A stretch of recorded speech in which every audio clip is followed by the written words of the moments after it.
ਨੂੰ ਰਾਹ ਪਾਇਆ ਅੱਲਾ ਨੇ, ਸੋ ਤੂੰ ਵੀ ਉਹਨਾਂ ਦੇ ਰਾਹ ਤੁਰ। ਐ ਹਬੀਬ ਤੁਸੀਂ ਆਖੋ ਮੈਂ ਨਹੀਂ ਮੰਗਦਾ ਤੁਸਾਂ ਤੋਂ कोई मजदूरी नहीं है, पर नसीहत सारे जग ले। وما قدروا الله حق قدره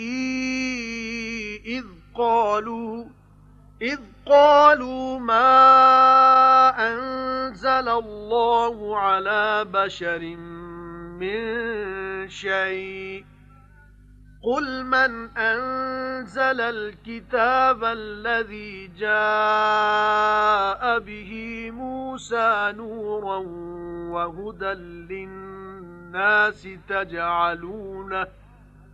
تجعلونه قراطيس تبدونها وتخفون كثيرا وعلمتم ما لم تعلموا